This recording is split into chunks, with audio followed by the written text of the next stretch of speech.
우리가 세상을 살다가 보면은 별의별 일들을 다 경험을 하게 됩니다.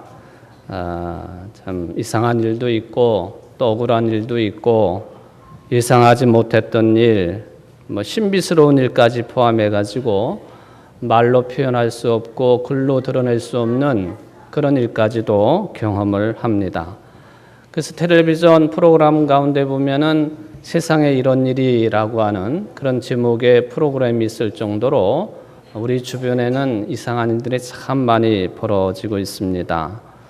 그 중에 이제 신비한 일들도 있겠습니다. 지난 3월에 신문 또는 방송을 통해서 보도가 된 내용에 이런 내용이 있어서 좀 소개를 해보려고 합니다.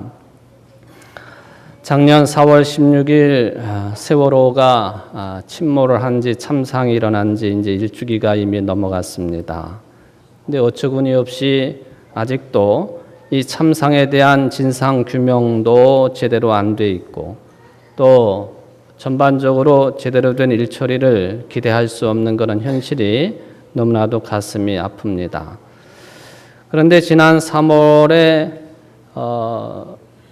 유가족 중에 한 분 아버지가 그렇게 참 참담하게 죽은 아들 휴대폰을 가지고 있으면서 수시로 그 죽은 아들에게 문자를 보냈던 것 같아요.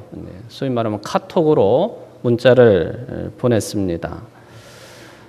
놀랍게도 아들은 죽었는데 그 아들 휴대폰으로 이제 보낸 그 카톡에 대해서 응답이 왔습니다.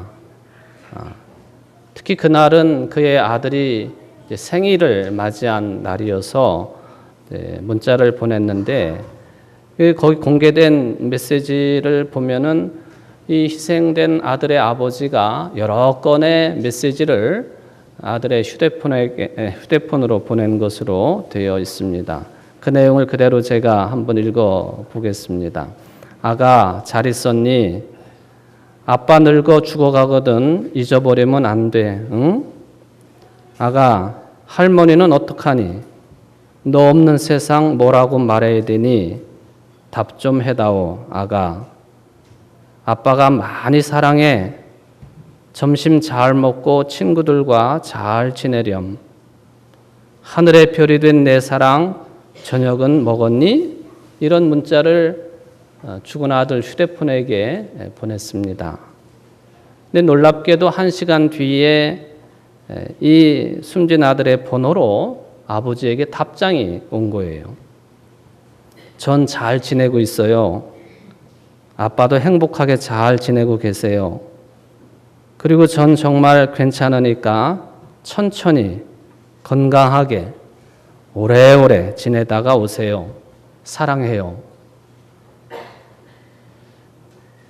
아빠가 깜짝 놀랐습니다마는 사실 이렇게 답장을 보낸 사람은 우연히 희생된 그 아들의 번호로 나중에 이 휴대폰을 개통한 한 이용자였습니다.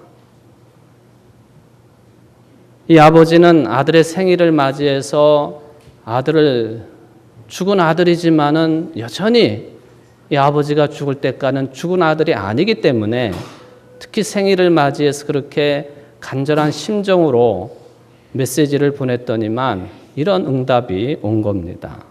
물론 그 아들의 번호를 나중에 사용하고 있던 어떤 사람이 보낸 메시지이기는 합니다. 이걸 알고는 아버지가 다시 이런 메시지를 통해서 감사의 마음을 표했습니다. 행여 번호가 세월호로 희생된 애 거라고 기분이 나쁘진 않으신 것 같아서 감사드려요. 제 아기 생일이에요. 어디 사시는 분인지 몰라도 오래 써주세요. 그런 감사의 답장을 보냈습니다. 그랬더니만 이 휴대폰을 사용하고 있는 그분이 다시 답장을 보내었습니다. 불편하지 않으니까 아이가 생각나실 때마다 이 번호로 카톡 메시지를 주셔도 괜찮습니다. 올 한 해 정말 건강하게 보내셨으면 좋겠어요 하는 그런 답장을 보내왔습니다.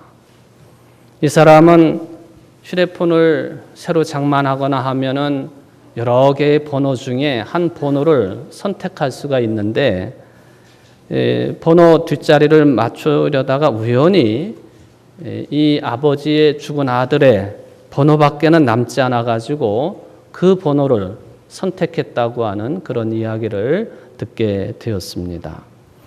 저는 이것이 우연히 된 일이다 그렇게 해석을 할 수밖에 없겠습니다만은 저는 이 아버지를 위로하고 또 죽은 아들이지만은 죽은 아들의 음성을 마치 듣는 것처럼 또 문자를 받은 것처럼 이루어지는 이 과정이 저에게는 매우 신비롭게 다가왔다고 하는 것을 말씀을 드립니다. 매우 참 안타깝고 그리고 이런 일이 또다시 있어서는 안 되겠다 하는 그런 마음을 다져보면서도 이 아버지의 심정이 어떨까? 또 이 유가족들의 심정이 어떨까? 우리가 말을 함부로 해서도 안 되고 또 행동도 함부로 해서도 안 되는 그런 상황임에도 불구하고 그러지 못하는 것이 너무 가슴 아프다 하는 그런 생각을 해보게 되었습니다. 참 신비한 일이었다 저는 해석을 합니다. 예수님의 제자들이 이와 똑같은 그런 내용의 경험은 아니지만은 예수님과 더불어서 아주 신비한 체험을 하게 되었습니다. 예수님이 하나님의 아들이라고 하는 하늘의 음성을 듣게 된 것입니다. 그리고 그 이전에 이 말씀이 들려지기 전에 일어났던 현상들이 매우 신비한 그런 내용이 되겠습니다. 그 내용에 대해서 여러분들은 너무나도 잘 알고 있는 내용이 되겠습니다마는 예수님과 제자들이 소위 다볼산이라고 불리우는 높은 산에 오르셨습니다. 그리고 예수님께서 제자들이 보시는 가운데에서 그 모습이 변형이 되었습니다. 옷이 광채가 났습니다. 그 광채가 얼마나 강렬했던지 아무리 빨래를 잘 하는 사람이라 할지라도 그렇게 빛나게 깨끗하게 빨 수 없을 정도로 예수님의 옷이 광채가 나고 빛이 났다라고 하는 그런 기록이 남겨 있습니다. 그리고는 그런 장면을 목도하면서 황홀해하고 있는 그런 순간에 더 특별한 일이 제자들의 눈에 들어왔습니다. 그것은 예수님께서 혼자 계시는 것이 아니라 모세라는 사람과 엘리야라고 하는 사람과 함께 말씀을 나누는 장면을 목격하게 되었습니다. 그래서 세 명의 제자 베드로와 야고보와 요한 중에 베드로가 황급하게 이야기를 합니다. 선생님, 여기다가 초막 셋을 짓고 여기 머무릅시다. 이거는 말도 안 하는 소리이고 또 실은 정신없이 내뱉은 말이라고 할 수가 있겠습니다. 예수님의 모습이 변화를 일으켰고 그리고 더군다나 모세와 엘리야가 예수님과 대화를 나누니 이거는 이 땅에서는 경험할 수 없는 그런 신비한 체험을 했기에 베드로가 그런 황망한 가운데에서 그런 말을 내뱉었습니다. 여기에 대해서 예수님이 이렇다 저렇다 반응을 보이지 않으셨습니다. 그러고 났는데 하늘에서 구름이 내려오고 그리고는 그 구름 가운데에서 하늘의 음성이 들려왔습니다. 이는 내 사랑하는 아들이니 너희는 그의 말을 들으라. 이는 내 사랑하는 아들이니 너희는 그의 말을 들으라. 여러분들 이 말씀을 들을 때에 이와 비슷한 내용이 또 한 번 있었다고 하는 것을 기억을 해내실 수가 있습니다. 예수님께서 세례 요한으로부터 세례를 받으시고 올라오실 때에 들려왔던 말씀이 되겠습니다. 이는 내 사랑하는 아들이다 하는 그 말씀이 되겠습니다. 바로 예수님께서 세례를 받으시던 때는 3년간의 공생애를 시작하는 시작점이었습니다. 그리고 오늘 변화산에서 제자들이 들었던 이는 내 사랑하는 아들이니 그의 말을 들으라 하는 이 말씀은 이제 예수님이 공생의 막바지에 이르르셔서 예루살렘에 들어가셔서 고난받고 십자가에 죽으시고 부활하실 그 때를 바로 직전에 둔 그런 시점입니다. 말하자면 예수님의 공생의 시작과 공생의 마지막 그 부분에, 그 시점에 하늘로부터 엄청난 음성이 들려왔으니 이는 내 사랑하는 아들이다 하는 말씀이었습니다. 우리는 그저 너무 자주 듣는 말씀이기 때문에 별 감흥 없이 이 내용들을 읽거나 듣기도 하겠습니다마는 굉장히 중요한 말씀이 되겠습니다. 바로 예수님이 어떤 분이시냐 하는 것을 알려주고 있는 내용이기 때문에 그렇습니다. 예수님이 어떤 분이십니까? 바로 예수님은 하나님의 사랑받는 아들이십니다. 바로 그게 주제가 되겠습니다.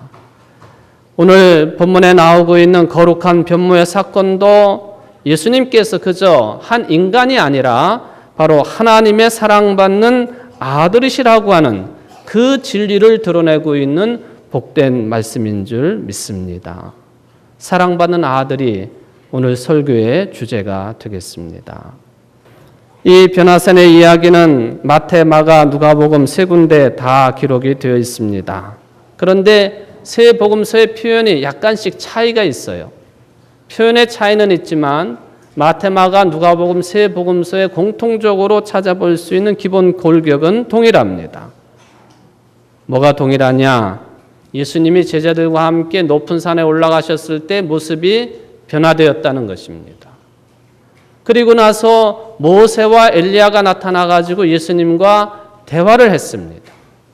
그리고 나서 하늘에서 음성이 들리기를 이는 내 사랑하는 아들이다. 하나님의 아들이라고 하는 소리가 났다고 하는 것입니다. 바로 이 세 가지가 무엇을 의미하는 내용인지 그것이 오늘 설교의 주제가 되겠습니다. 바로 예수님이 누구시냐 하는 것입니다. 예수님의 본질이 무엇이냐 하는 것입니다. 그동안에도 3년 가까이 예수님과 함께 생활을 했던 제자들이지만 이런 경험은 처음이에요. 예수님이 세례 받으실 때 그때는 아무것도 모르던 상태입니다.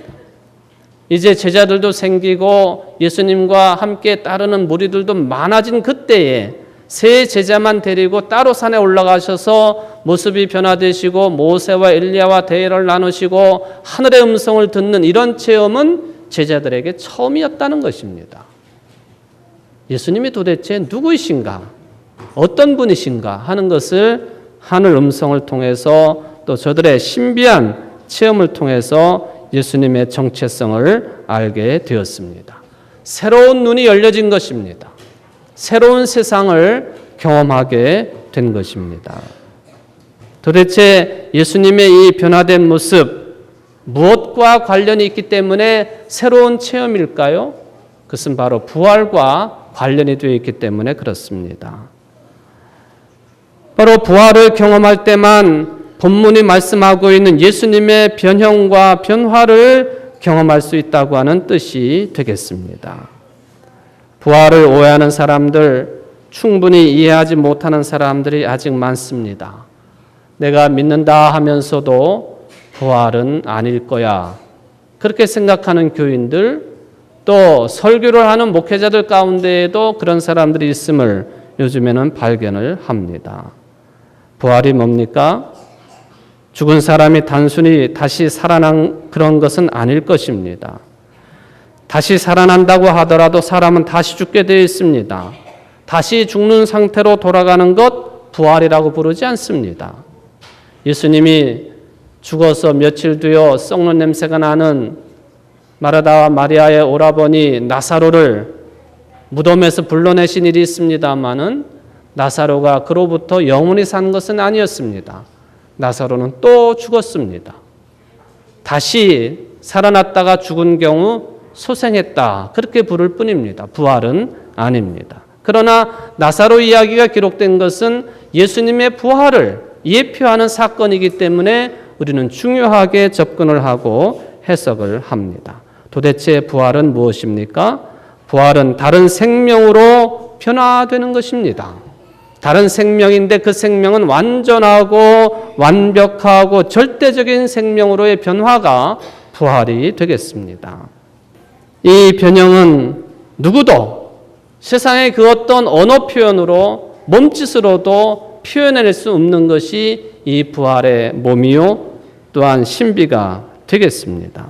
오늘 본문에서 빛으로 표현이 된다든지 흰옷으로 비유가 되는 이유가 거기에 있습니다. 누구나가 다 똑같습니다.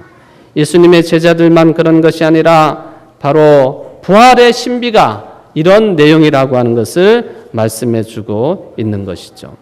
예수님께서 복음서에서 하늘나라의 신비한 내용들을 말씀하실 때마다 듣는 사람들이 쉽게 접근할 수 있도록 늘 유대인들의 생활의 내용을 가지고 비유를 하십니다.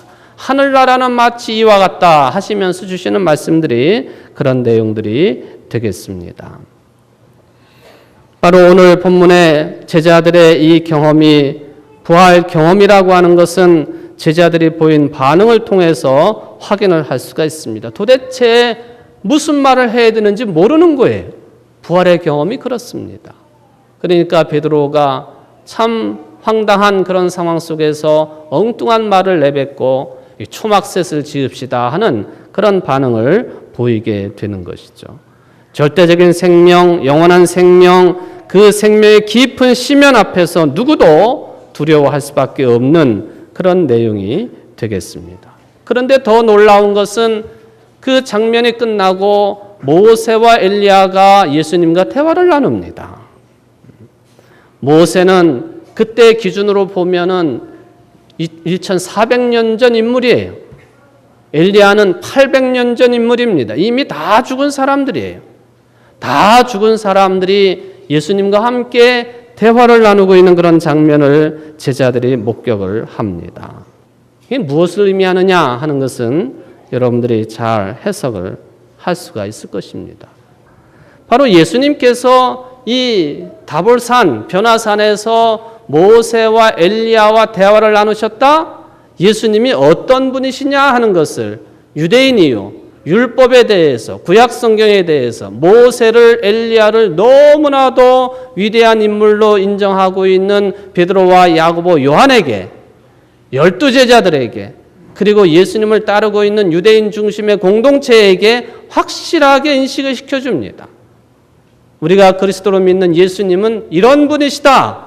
모세와 대화하시는 분, 엘리야와 대화하시는 분, 그분이 바로 우리의 예수님이시고 그분은 곧 하나님의 아들이시다 하는 그런 예수님의 정체성 의식을 오늘 이 말씀을 통해서 제자들이 가지게 되었다는 것입니다. 우리가 부르는 찬송 가운데 96장 찬송이 예수님은 누구신가 라는 제목이 붙어 있습니다. 너무나도 유명한 우리 교회 설립자가 되시는 민노아 선교사가 작사한 그런 찬송곡이 되겠습니다. 그 가사 가운데 4절을 보면은 이런 가사가 있습니다. 예수님은 누구신가? 온 교회의 머리와 온 세상의 구주시며 모든 왕의 왕이요 심판하시는 주님 되고 우리 영광 되시네. 예수님이 누구시냐? 온 교회의 머리요 온 세상의 구주요 모든 왕의 왕이요 심판하실 주님 되고 우리 영광 되신다. 바로 뒤에 들려오는 하늘의 음성이 이것을 말해줍니다. 이는 내 사랑하는 아들이니까 너희는 저의 말을 들으라 하는 것입니다. 어떤 여성분들은 왜 아들만 나옵니까? 딸은 어디 갔고요? 그렇게 질문하시는 분들도 계세요. 무슨 혈연 관계로 아들과 딸을 구분하자고 이런 말씀이 기록된 것은 아닙니다. 제가 찬송 96장 4절 말씀을 읽어드린 것처럼 이는 내 사랑하는 아들이다 라고 하는 이 말씀 속에는 이는 왕 중에 왕이다 하는 뜻이 들어있습니다. 이는 구주시다 하는 뜻이 들어있습니다. 그저 아들과 딸이라고 하는 혈연 관계를 말씀하는 것이 아니라 바로 이렇게 중요한 뜻, 온 교회의 머리가 되고 온 세상의 구주가 되시며 모든 왕의 왕이 되시고 심판하실 주님 되시고 우리 영광 되신다라고 하는 이 말씀이 여기에 들어있다 하는 그런 의미가 되겠습니다. 그런 차원에서 예수님의 제자들도 새로운 경험을 하는 것입니다마는 오늘날 우리들도 심각하게 반성해야 될 내용이 있어요. 정말 여러분들은 예수님을 왕 중의 왕으로 받아들이고 계십니까? 하는 것이죠. 예수님이 여러분들 심령 속에, 여러분들 생활 속에, 여러분들 사회생활 속에 왕 중에 왕이 되십니까? 먹고 사는 문제가 너무나도 급하고 바쁘기 때문에 그럴 여유가 없습니다 하는 답변을 쉽게 듣게 됩니다. 정말 기독교 신앙의 중심이 되시고 교회 생활의 중심이 되시고 또한 생명의 절대적인 주관자가 되시는 하나님이시고 하나님의 아들이신 그분 예수님이 우리에게 그리스도가 되신다고 하는 것은 왕 중의 왕이요 우리의 생명의 절대적인 주인이 되신다고 하는 그런 개념이 들어있다고 하는 것이죠. 그런데 우리는 그런 신앙 인식을 가지고 살지 못한다고 하는 것이 문제가 되겠습니다. 만약에 어떤 위대한 정치가가 나타나가지고 먹고 사는 문제, 집의 문제, 또 생활하는 문제, 무슨 사회 경제적인 문제, 정치적인 문제 해결한다고 한다면 그게 왕이 될 수가 있을까요? 그런 사람들이 이 세상에 더 이상 다툼도 없고 분열도 없고 아픔과 모순과 죽음이 없는 세상을 만들어갈 수 있겠느냐 하는 것입니다. 없습니다. 발전과 계몽은 될는지 모르지만은 우리 인생들을 본질적으로 구원할 수는 없다는 것입니다. 그런 차원에서 이는 내 사랑하는 아들이다라고 하는 이 말씀이 그는 왕 중의 왕이요 모든 생명의 절대적인 주관자가 된다고 하는 이 체험을 신비함 가운데에서 제자들이 하게 되었다 하는 것입니다. 그 아들이 얼마나 귀한지 포도원 주인의 비유 가운데 보면은 예수님 자신이 자신의 정체성을 그렇게 밝히고 있습니다. 사랑하는 아들이다. 사랑하는 하나밖에 없는 외아들이다. 이게 예수님이 하신 말씀 가운데서도 밝혀지고 있는 그런 의미가 되겠습니다. 예수님은 하나님의 아들, 왕 중의 왕이요 또한 절대 생명의 주관자가 되십니다.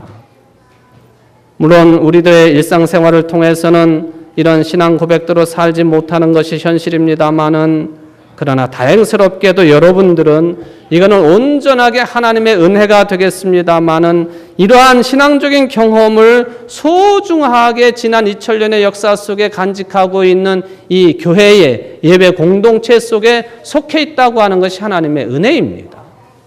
왕 중의 왕이요 절대 생명의 주관자가 되시는 예수 그리스도 그분에 대한 신앙 고백으로 세워진 이 교회 공동체 예배가 여러분들의 그런 신앙을 계승해 주는 그런 중요한 순간순간이 된다고 하는 말씀이 되겠습니다. 이게 얼마나 기쁘고 감사한 일이 되겠습니까?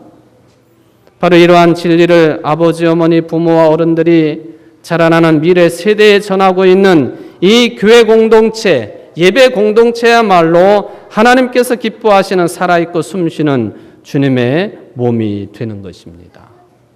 오늘 어린이 주일을 맞이해서 함께 예배드리고 있는 우리 교회 미래의 주인공들이 어른들과 함께 예수님이 하나님의 사랑하는 하나밖에 없는 아들임을 신앙으로 고백할 뿐만 아니라 본인들 자신들도 부모로부터 사랑받고 교회 공동체로부터 사랑받는 즉 하나님의 사랑받는 자녀들이라고 하는 신앙 가운데서 잘 자라날 수 있도록 우리 어른들이 기도해 주시고 후원해 주시고 격려해 주시는 우리 청주 제일교회 되기를 주의 이름으로 축원을 드립니다.